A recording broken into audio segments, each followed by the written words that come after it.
because we're going to talk about examples from Amsterdam and from Leuven, but also from Romania. Willem van Heiningen, one of the speakers from Amsterdam, is unfortunately a bit late. He is still in the train, so he's on his way here, so he will be joining us later. But already here on the table is Yuri de Visser, and you're a mobility advisor of the city of Leuven in Belgium. Also here is Gracian Mihailescu, and you are a founder of Urbanized Hub in Romania. We met several times, both here in Amsterdam, in Romania, so I know firsthand what you're doing over there. But it's a non-profit, bottom-up movement to really talk about redesigning the public space in Romania. And if you think it's tough here in Amsterdam, well, let's try doing that in Bucharest. Still, you should go there all to have a view, and we'll talk about what you're doing over there. Also here at the table is Maarten de Vries, and you are Program Hubs and Shared Mobility, you're Program Manager of Hubs and Shared Mobility of the City of Amsterdam. Again, just raise your hand and I'll come to you with the microphone and try to connect you with our conversation as much as possible. Maarten, to start with you. Why are hubs so important in redesigning public space? Well, basically, I think they offer a chance to make the parking more efficient. And also, yeah, they offer an alternative for private cars, which is quite important to get the mobility transition on the way, I guess. And you've prepared a little bit of a presentation so you can show us through what Amsterdam is working on right now when it comes to different aspects of mobility. Let's have a look. Yeah. Can I change the slides myself? Yeah, there we go. Yeah. I'm actually not the program manager. Both program managers are here as well, so I have to say that. Sorry. Yeah. What's your correct title? Well, I'm actually advising or consulting about shared mobility and hubs to the city area developments. So I try and help them to introduce hubs and shared mobility in their areas. Amazing. Yeah. Oh, there we go. Yeah, and for now I try to focus on the new city for a bit and introduce some methodology on how you can actually use shared mobility in those areas. But first, I think the big challenge is why do we need this? It's because of the big growth which is needed in the area of Amsterdam. There should be hundreds of thousands of new houses in the area in the next decades. And then again, we have the current infrastructure which is already fully used. So if you want to add all those houses and new people, you would need like big investments in the infrastructure. And yeah, that's going to be hard. So that's why we're looking for alternatives, and that's where smart mobility comes into play. Because smart mobility can offer alternatives for private car. Of course, we talked about it this morning. But important thing is that the parking spots in urban development, they do cost a lot of money. So if you can make areas with less parking spots, it gives you a little bit more money, and it gives you also the opportunity to build more houses in those areas. So that's quite an important start, if you can lower the amount of parking spots. So in that way, actually, smart mobility can help you to really design people-centered public space, what we're actually talking about in this session. But when you start designing that area, you should realize that every area is different. So you can't do like a blueprint in every area. So you gotta really focus on the history of the place, but also the location and why it's there and why you want to transform the area. So you have like the locations nearby public transport. You have locations like the blueprint areas which actually can start from scratch. What we found out is that we do have local visions, local policy, but it's not always specific for the area we're building. So there's a step we should take to actually improve that. And then there's, from the market side, there's all development and innovations coming in, and we want to use them to help us build those new people-centered public space. But the important question over there as well is how we can actually guarantee the public value. And that's why we're continuously improving our local policy as well. Our metropolitan region developed this leidraad gebiedsontwikkeling and smart mobility. And unfortunately, it's in Dutch, so you can't read it unless you're a native speaker. But maybe if you send an email, if you all send an email, they're going to translate it for you. Yeah, I want to point out some points from that leidraad to you. And it's actually, we developed this to help the project managers of those new areas how to actually design the areas with the help of smart mobility as well. And the center of a guide for new urban development, how they can implement smart mobility in such a way that you build public-centered, of a people-centered public space. Yeah, that's the purpose. Yeah, all right. Yeah. And the most central advice we give is you should always start with this integral mobility program of requirements. I tried to translate this last Friday. I hope I'm doing it right. Otherwise, you can always help me. But it's not really the product you want to make, but it's the start of the dialogue in the area development, which you want to do together with the private parties which are also involved. And there's a few remarks on that. One advice is you should always try and predict mobility needs of the new area. And there's a lot of data-driven systems, of course. We talked about it this morning as well, how they can help you. And also, you want to see which of the smart mobility solutions are actually helpful for this area development. And for us, we use two basic points, or two basics, which is called the Trias Mobilica and STOMP. I hope you recognize it as well. The Trias Mobilica is actually 3 steps how to design the new public space. And the one point you always want to start with is how you could prevent the mobility in the new area as well. And you do that on the way to actually organize enough facilities, organize working places as well, so people don't have to travel. Second point is how you can change the mobility which is still involved. And yeah, that's where shared mobility comes into place, I guess. So you want to try and get people from the car on this shared electric bike, for example. And the third step is actually to make the rest of the mobility sustainable as well, which is an important issue. Well, the second theory is the STOMP theory. It's coming actually from Vlaanderen. So maybe you can help me with this as well. It's in Dutch, but it's the way how you prioritize the different types of mobility in area development. So you start with the walking, then the cycling, so both active mobility, then you add the public transport, shared mobility, and then private cars is the end. So you don't start designing the area with the private car, but that's the result. So that's an important change of mind, I would say. Yeah, well, the most important thing of that MPOR, the mobility program of requirements, is that it should be integral. So you should really look into all the different mobility aspects at the start of the area development. So it's basically about the topics of the Trias Mobilica and STOMP. But there's also some extra things, like, for example, the logistics. Please don't forget the logistics. We do that every now and then, still in Amsterdam. We do get like remarks on that, so that's quite an important issue. And of course, it's also about zero emission and data sharing. Then a little bit more into the hubs part, which you're actually talking about today. We developed this hubs vision in Amsterdam.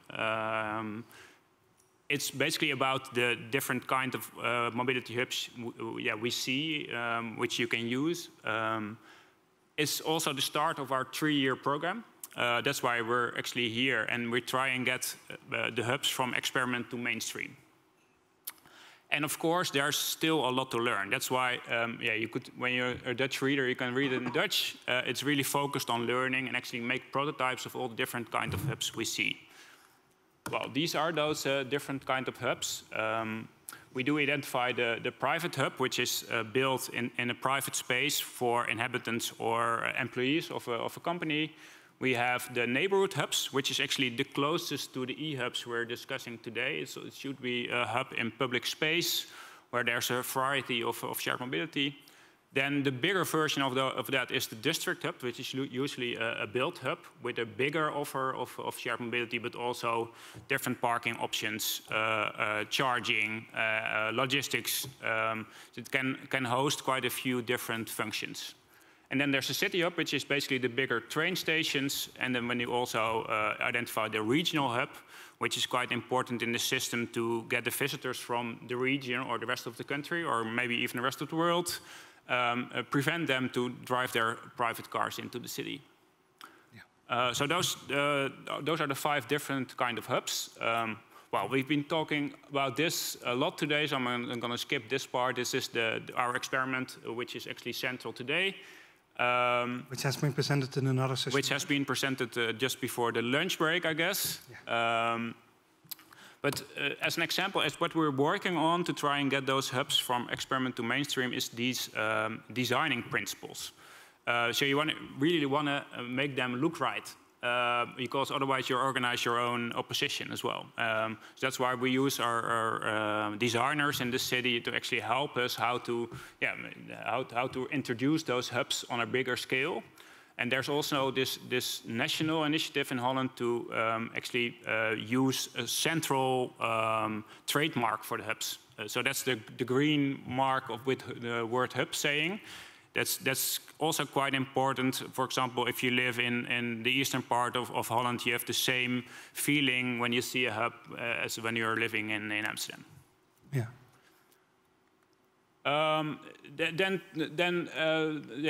For finish, I want to talk a little about how the hubs in the area developments work, and I have one example for that, and that's the hubs in Strandeiland.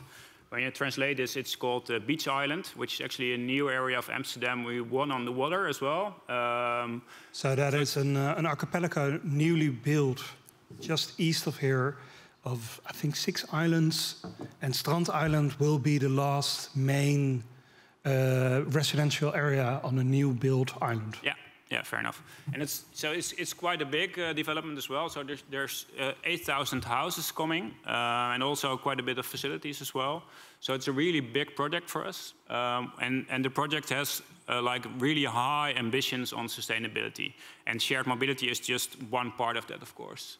And also when you look at the pictures as well, you can see it's really people-centered public space as well. And the way how we organize that is using hubs. So in the plan for Strandeiland or Beach Island, there's at least 20 hubs coming in. You could see the purple and the orange dots on the drawing over there. So you can see there's one bigger hub at the entrance of the island, and then there's about 20 smaller hubs. And they're playing an important role in how people can get around later on when they live there. So this is the last slide to actually introduce those community hubs. They're going to be privately owned. So they involve like the private parking for the inhabitants of Strandeiland, but not at their doorstep, but central at central spots in the area, and with their maximum 200 meters away from their house. But also we ask the developers to introduce quite a broad variety of shared mobility. So it should be at least be one shared car per 25 houses. And also different kinds of shared mobility like bikes, electric bikes, mopeds, for example. And also, the developers can introduce different functions in those hubs as well. So they get like multifunctional. Yeah. Last words. Charging is really important. That's why we also want to experiment with like the energy concept for those hubs, because they need quite a lot of electricity, of course. So I really want to generate and store energy in the hubs as well. Thank you. Willem, you arrived. Thank you. Join us, please. I still need it, or did Maarten already? You can. I'll come with you with, of course, Maarten is more than capable of handling all the questions, but you're very welcome to join us. Willem van Heiningen, mobility expert on all levels here in the city of Amsterdam, and a frequent user of public transport, right? Excuse me? Frequent user of public transport. Yeah, that's why I'm a bit late. Yeah. But I would have been later by private car. So it was I want to go to so thank you for this presentation and thank you for explaining to us the approach of the city of Amsterdam when it comes to hubs.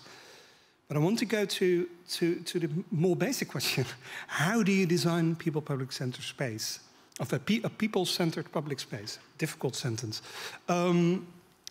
And perhaps also, what is the difference then from a new build-up area like Strandeiland, which is a new area, so it's kind of easy, or at least it should be quite ridiculous if you don't design it properly. But how do you do that in the city as you see right there? Because this is not necessarily completely designed from a people-centered perspective. So how do you design existing cities to people-centered? So I want to go to you, Yuri. Well, I'm pretty sure you have the same problems in Leuven. Yes. And do you? I'm not sure if there is a Strandeiland in Leuven, but I'm pretty sure there is a new development in Leuven. We don't have big developments like these at the moment, but of course we also try to implement the best practices immediately if we have a development. Yeah. But if we look at the past, and I think that's something really important, and also regarding eHUBS, that's really important to keep in mind, is that we already have a lot of lessons learned from the past. We come from an era that we really focused on car use. We all know that's not the way to go, and we also try in the currently built area, we already taken a lot of steps to push that back. I think we need to keep that in mind with regard to new developments, but if we look at the current built area, it's not the question how to, but when, because you need to work in steps. That's what my experience in Leuven. We look at the city center, where indeed the car, actually there's a documentary about it. It's called in Dutch Autovol, Autovrij, so full of cars, car-free.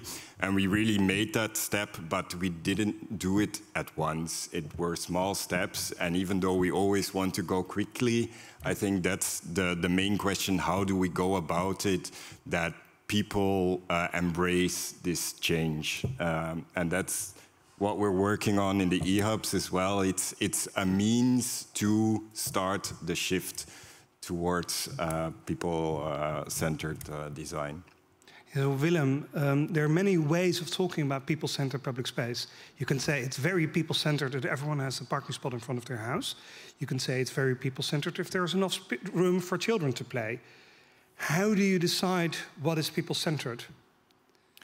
Well, I think, and I went to a reading of Marco te Brummelstoet, which is, became professor lately, wrote a book about how the car when dominating our cities, and I agree totally with him. So his book is in Dutch called Het Recht van de Snelste, which means the right of the fastest. And he is professor at the University of Amsterdam of Urban Mobility Futures. Yes. The idea, what he says, is that by presenting different futures, we have a choice to decide how we should design the city of the future. Yes. Right? Yes. Continue. And well, more or less, we started developing our cities not being people-centered by bringing in the car into the city center. So bringing it out again is a large regulation to become more people-centered. In Paris, they have a program which they call Beautify Our Streets. And the first thing they do is get the parking spot out. So the idea of people-centered means that we create more space for people to actually live, exist in public space. Yes, yeah, meet, stay, recreate, play, sport, whatever, and enjoy the green. And how do you convince people? Because still a lot of people think that people-centered public space is the other thing. So it should be as easy as possible. How do you change minds on these kind of topics? How do you get people along? Well, I agree totally. That's not one day and tomorrow will be a different world. So that's a transition. I think there's a lot of people, most people, we don't have to convinced about it, at least not in the city, because they're already convinced. They ask for more green, they ask for more space to play, to meet, etc. There's a small amount of people who still have their private car in the city. And of course it's useful if you have space. But if there's one thing I'm sure of, and what studies say, is that space is going to be more scarce and more scarce, because we not only want to play and meet there, we need the space to have more dwellings in our city. We want to grow, so we want higher density, not to go into the green areas around the city to have the dwellings and the buildings over there. So we need to have them in the city. And in the same time, we have to have a more green city to be more biodiverse, to be climate adaptive, etc. So this is going to take a lot of space as well. So the one thing we don't use most of the time, the car, is the first thing who has to go out, and more. We are here a long time, and the car is just here for 100 years or a bit more. So to get back to the status quo, Tracy wants to interact. So I've been thinking about this for a while. On your stomp diagram, which is our hierarchy of users, starts with the pedestrian. Because we have very little space, how can we as policymakers, as planners, etc., build in enough space that future-proofs for changing needs? So if I have a baby, a toddler, I might need enough space for a pram or a pushchair. As I get older, I might need a mobility scooter or something, or a wheelchair. How can we plan in enough space to future-proof? Because our needs change. We're living longer, usually in society, so we can't maybe walk as far, etc. We might need adaptable cycles. So one of the things that I'm always thinking about is how can we make sure that those walkways or those cycleways are big enough and wide enough now to take in what might come in the future, and then not blocking the walkways with things like electric vehicle charging points, etc. It's a real conundrum, isn't it? How can we plan all of that in now as best we can so we don't make more problems for ourselves in the future? It's really, really difficult, and I just wonder what your thoughts are on that. Let's start with Yuri, because can you explain how you do this kind of, well, decision-making in Leuven? Well, I want to raise another point, because I think what's very interesting, and I was very happy to see that you also considered in your in the new areas in Amsterdam, like how do we create a city where transport is not needed? And there's just one thing that we really need to think about is if you provide infrastructure, people get reliable on it. And that's what we created with the car infrastructure. We became reliable on it, and now it's very difficult to stop that cyclist. So I think providing enough infrastructure is a bit of a, is impossible, because you will always have a high demand. The trick is which modes do we prefer and what do we provide for? I think that's really the key element.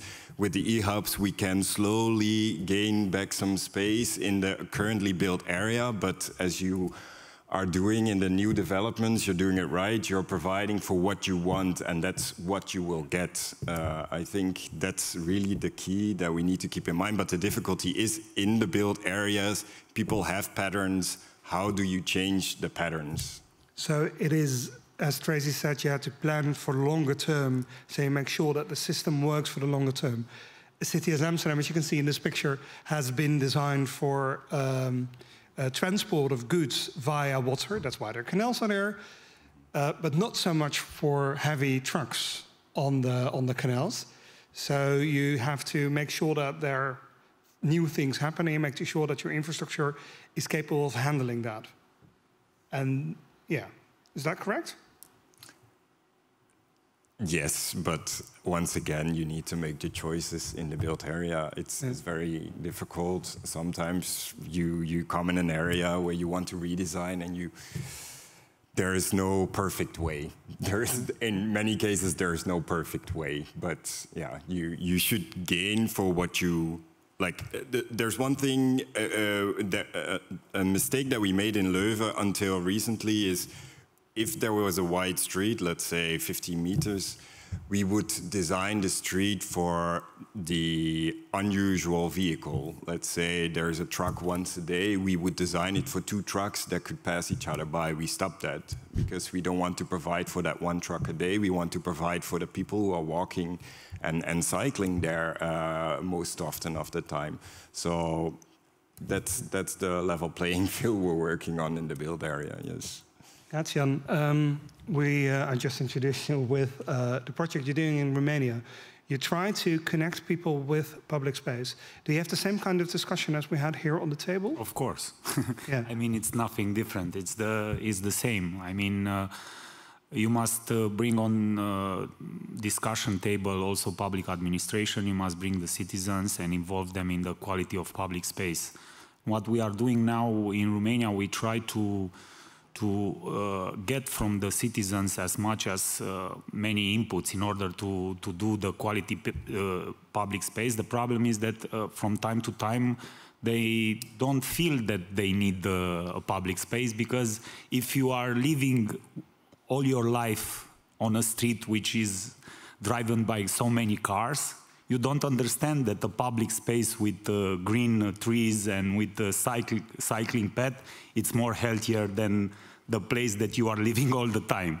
So it's a little bit tricky, because you must know how to, first of all, involve the citizens in the design public space, and second of all, how to educate those citizens in order for them to understand that it's much healthier for them to have this type of public space.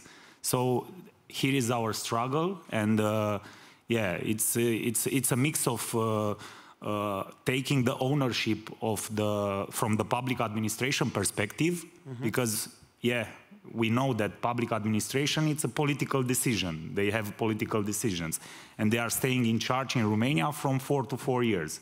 So if they don't take the correct decision, maybe next time they will not be elected. So that's why what we are trying to do right now in Romania is to convince the public administration that this is the way, first of all, and then second, to involve somehow citizens in this process, because of course you cannot design a public space without the citizens' involvement. So we try to have also top-down, bottom-up approach. It's not easy, but it's challenging. That's what I find the interesting thing about this approach. When it comes to redesigning public spaces, you really take an effort. And you are not from the city government. You're just some guy who organizes these events in different cities throughout Romania to get really people going. How can you connect then? How do you, does it work? Do you get all these city governments to collaborate with you where you are in Timișoara, for example, or in Cluj? Do they want to talk to you? Yeah, at the beginning. But then with the time, they realize that we are a community of people who really wants to shape the future cities, and they have expertise. And because we have this type of collaboration, like with PACWIS and with the European Commission, with the World Bank, so it's all about trust. And they see that we are good in what we are doing, and then they open to us. Because in Romania, and it's not only in Romania, it's everywhere in Central and Eastern Europe, Slovakia, Poland, it's the similar. There are a lot of similarity from cultural habits, and because of the 50 years of communism. Yeah. But yeah, it's about trust, and it's easy. Just do a project, like a pilot project, and they see the successful of that pilot project, and another city wants to do it because it's a competition. Cities are in a competition. So if you create a successful pilot project in one city, then it's going to be like a domino effect. Another city wants also to create this type of projects, because of course they will be elected in the following years. You want to respond? No. Yeah, you can if you want to. I can always respond. Yeah, I know. Because I want to. because this topic, look up the website, and later on in this closing panel, we will talk more about the things you do in Romania, but it's quite interesting. So designing people-centered public space then means that you create a city where everybody is capable of living the best possible way of life and just is most accessible to most people and also successful city in that sense, right? Is that the correct? Yes, and I think we forgot one thing about people who are a little disabled or have difficulty in getting somewhere. Because they can't, it's more difficult to use public transport and even share mobility or whatever. I think Paris is, they said we want a 15-minute city. And 2 weeks ago I spoke to Paris and they said, well, everybody thinks that you and I can go everywhere in 15 minutes. No, they want people who are disabled, old people, children, to be able to be everywhere in 15 minutes, which is a totally different way of viewing. And I think that's the correct way of viewing. Yeah. And so it's not only in the way we design our public space, but it's also in how we arrange the functions into our city to have less mobility as well. So I thought that was a mind shift for me to be more radical and think differently.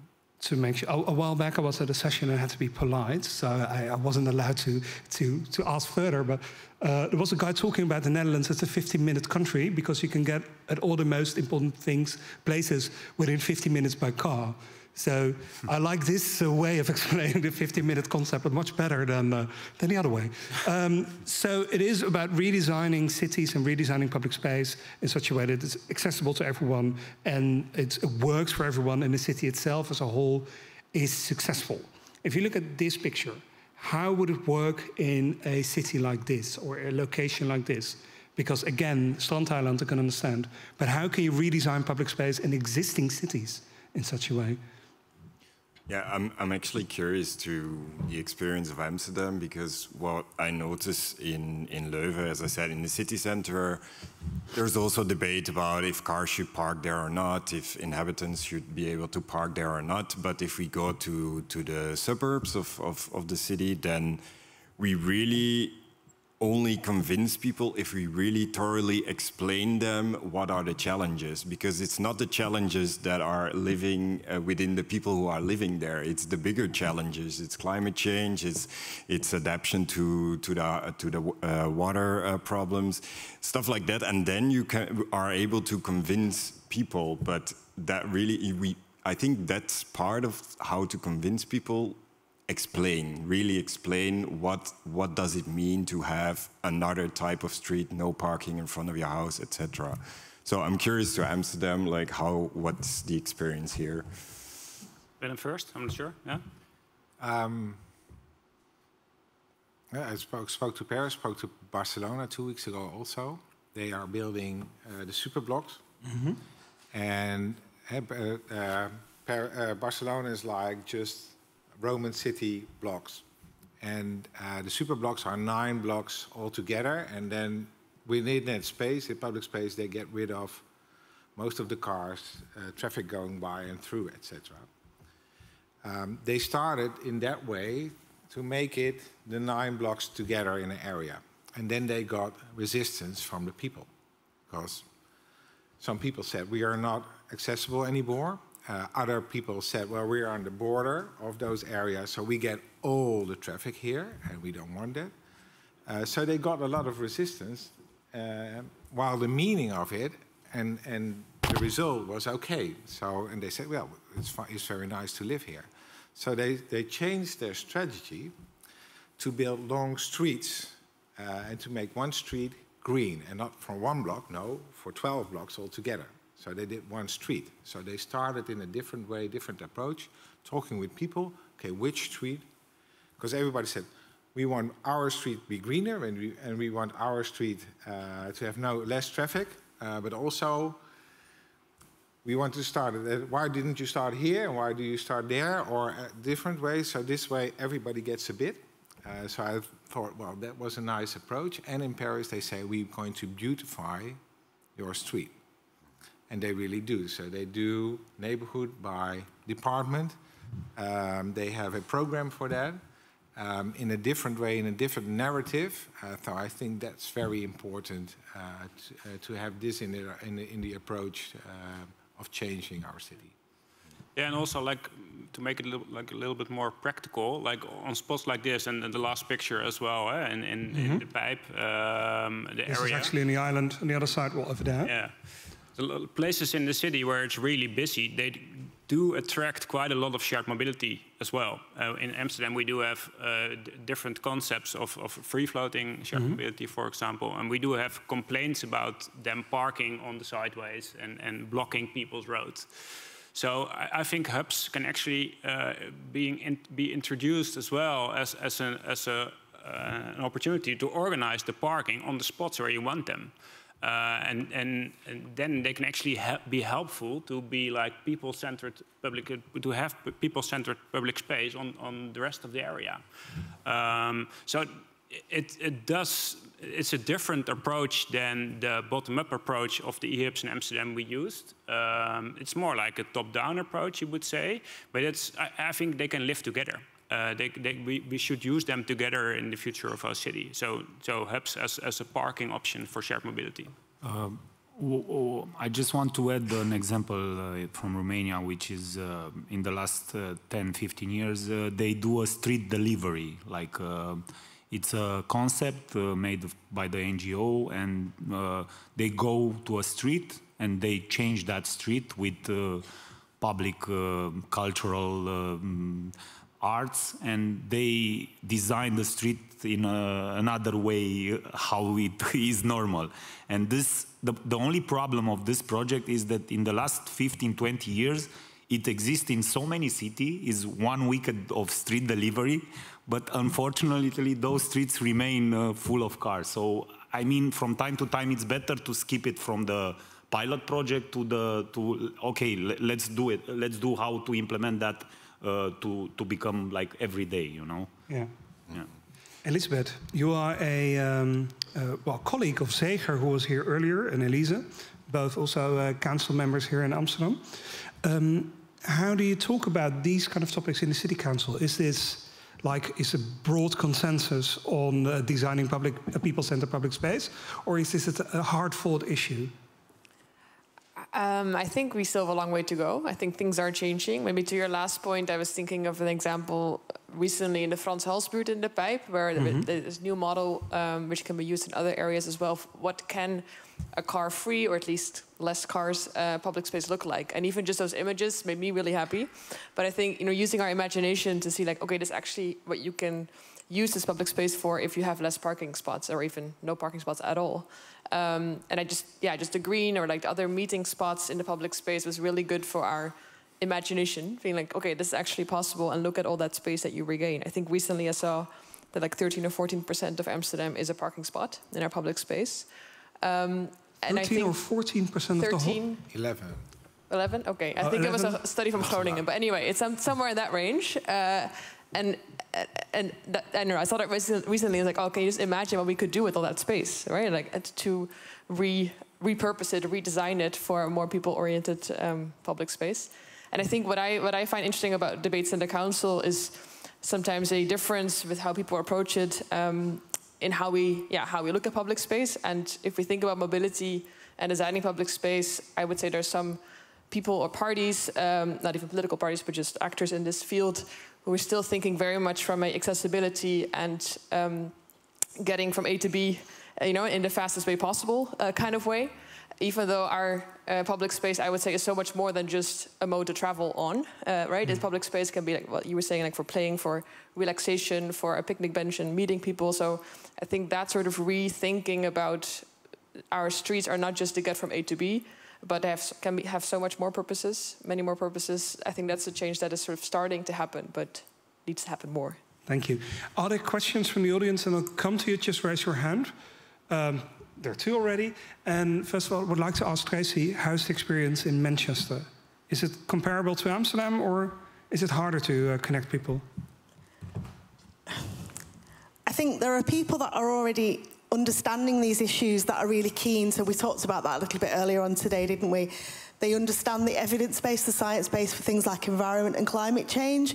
But I think in other parts of the city, people feel they don't have the disposable income to make the changes that they feel they are being expected to make. So that's why, you know, I refer back to sort of that walking distance, as you said, the 15 minutes that I can do is actually half of what anybody else may be able to do, for example.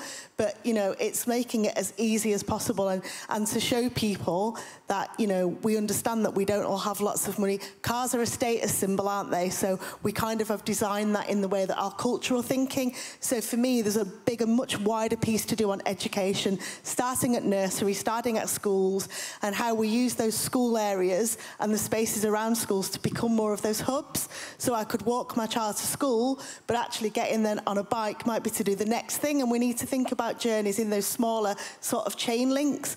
I think there's a book called Invisible Women by Criado Perez that I recommend everybody reads, because it just gets you to think about journeys and travel in a very different way. So I think those small journeys that connect. We don't often do one journey a day, home, work, home again. There are small steps throughout the day that we need to make, and our public transport and our current pathways just drive us to the car because we can do multiple journeys really quickly. So we need to balance all of that. And it's a challenge, but I think we're having more of those open conversations now in the city, which is really helpful.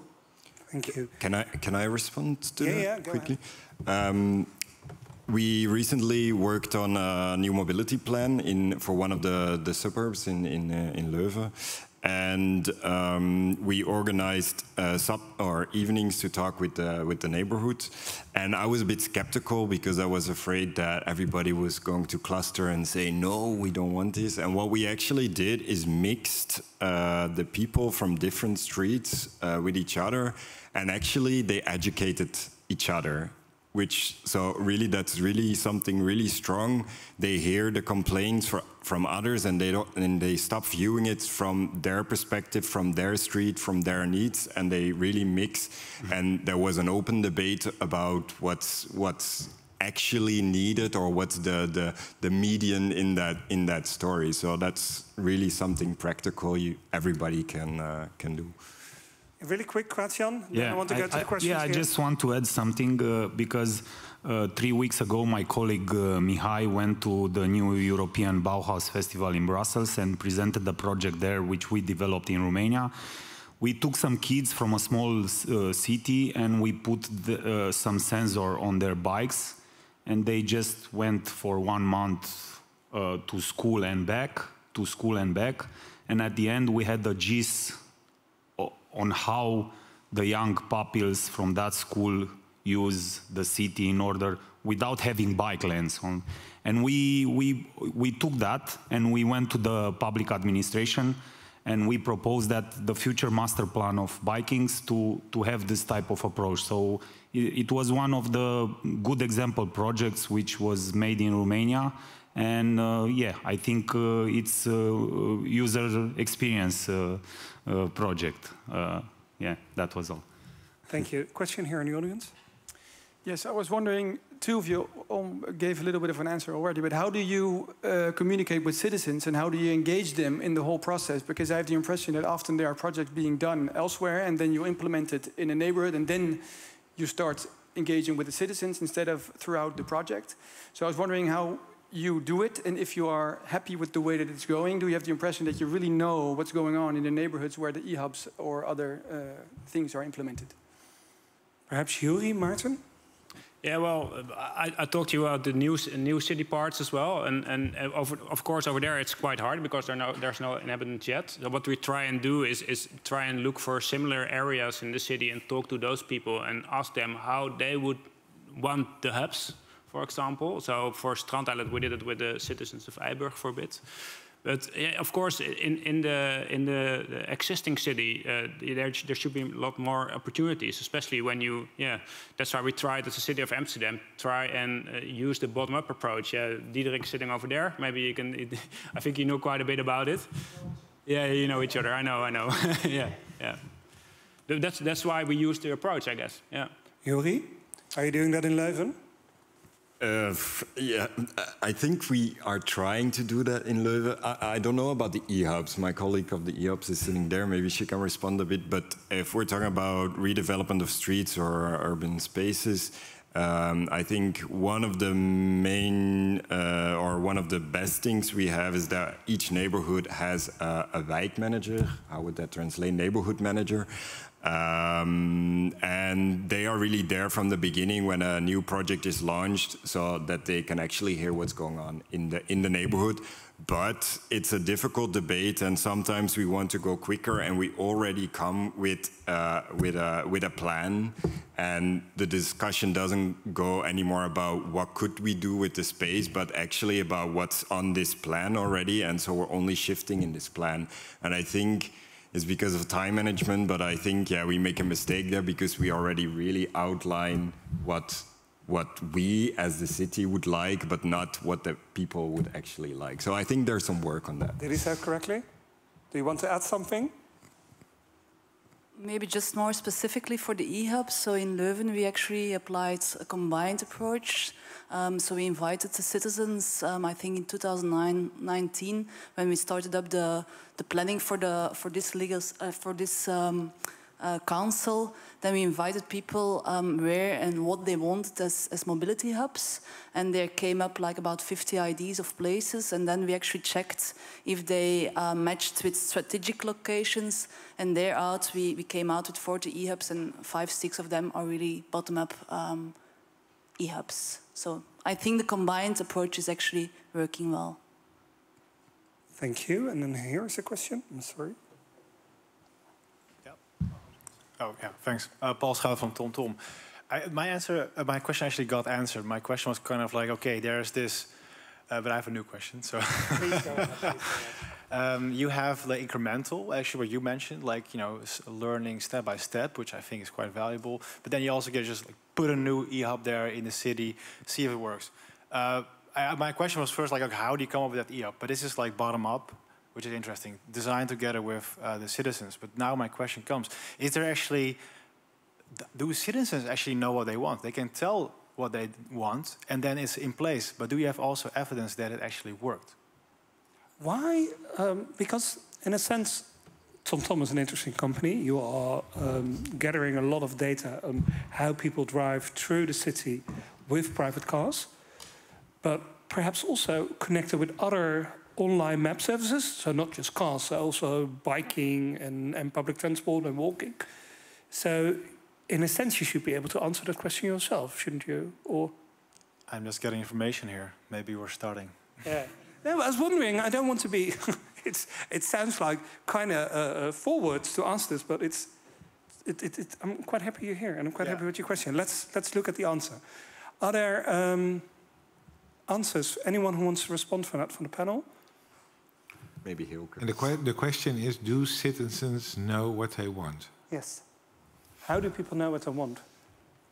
Yeah, are these hubs success? Are the hub they design themselves a success? I think individual citizens know what they want, of course, but there's always the problem, like, do they actually know what their neighbors want? And that's always hard to find out, I guess. So that's a difficult part. So you can always try and get the data-driven system in and try and predict what the people want. So we can try and do that. But I think, you should always keep talking to people. So that's a really important thing. But I think data can help us with the locations, like the more top-down locations you're asking. I think data should be able to help us, and we're trying to get some systems to help us predict where the most, for example, where the most shared mobility is wanted. Thank you. Thank you for the question. I'll come with you, but there's... Yes, thank you. My name is Pablo. I have a question because now it's human-centered parking spots and really taking the humans in account, but we're actually moving the parking spots to different locations. And in the example right here, we saw it going also into the sky, which is also not really convenient for the people living around it. I think what we see in Amsterdam, for example, at Rockin as well, is like the underground parking spots.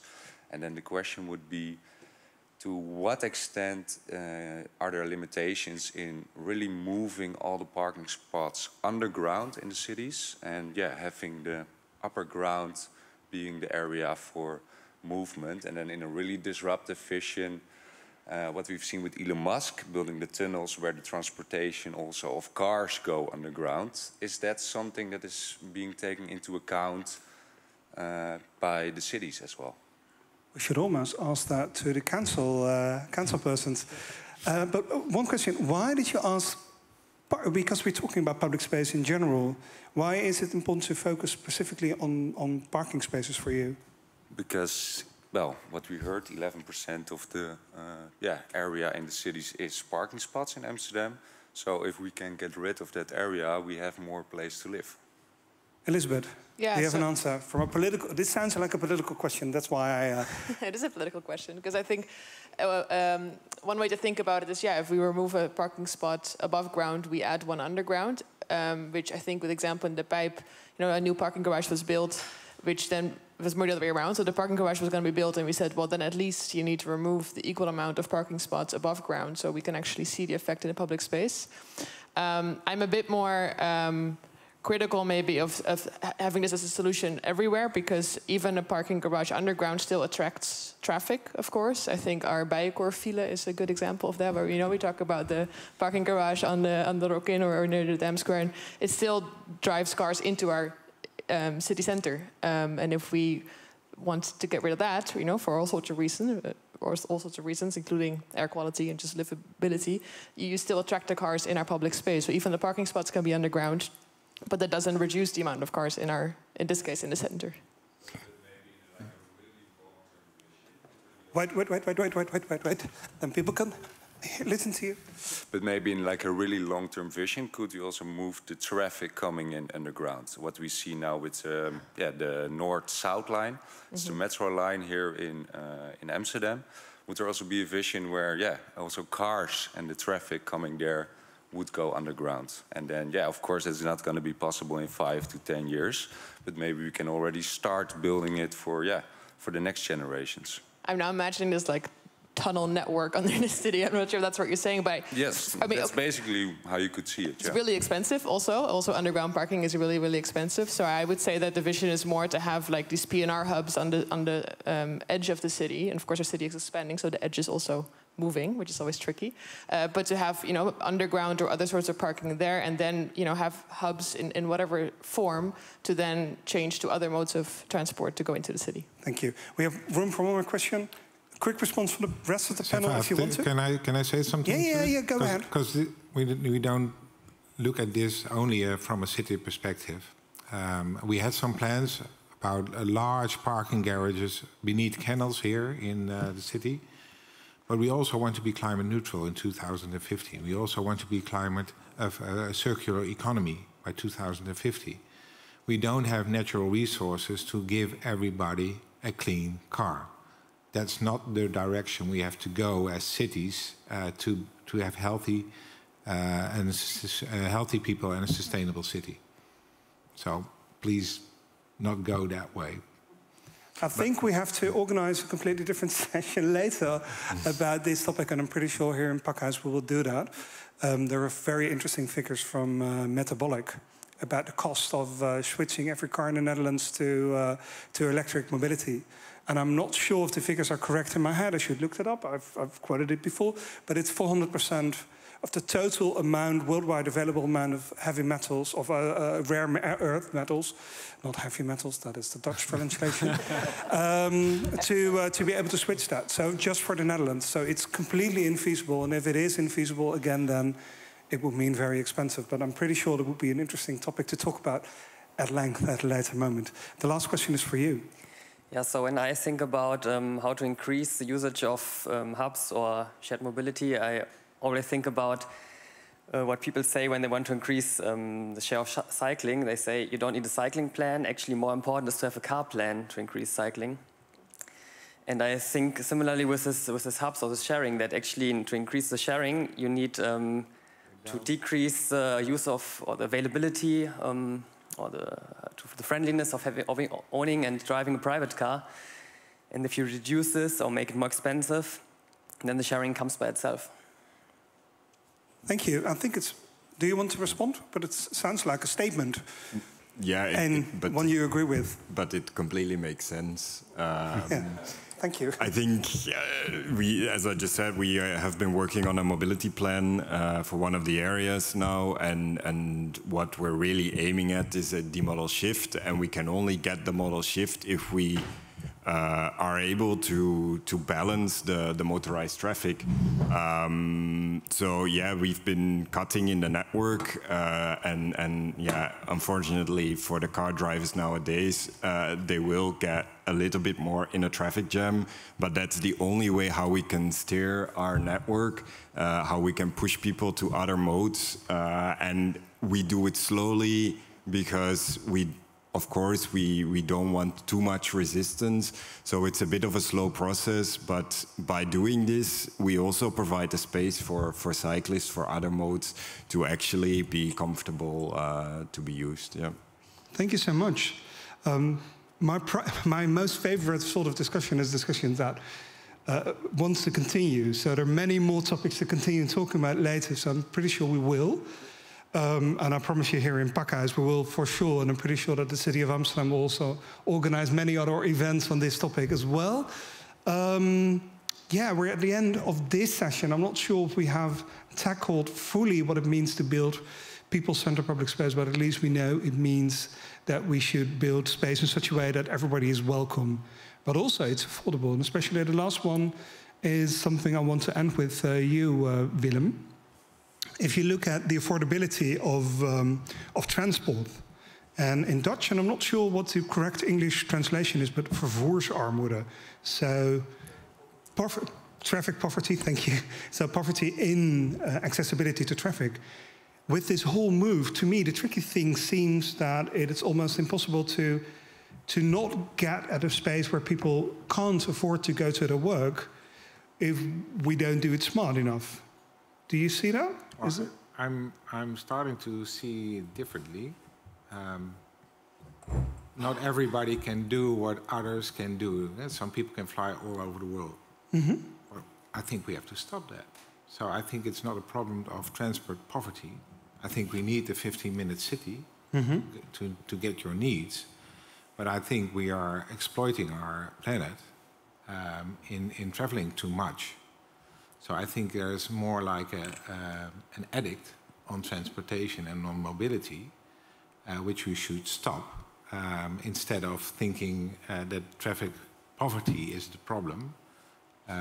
We're just traveling too much. So I would like to see it in that way, please. We have to go on a traffic diet. Yes. Okay, thank you so much. Thank you, of course, Elisabeth Eimker. Thank you for Tracy Rollins, both council members from Amsterdam and Manchester.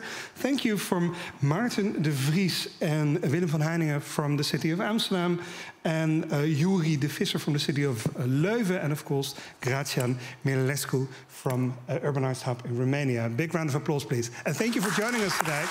In about 50 minutes, so 1:45, we continue with the closing session of today, where we bring a lot of expertise from today and a lot of lessons learned from today together in a closing session for the first day.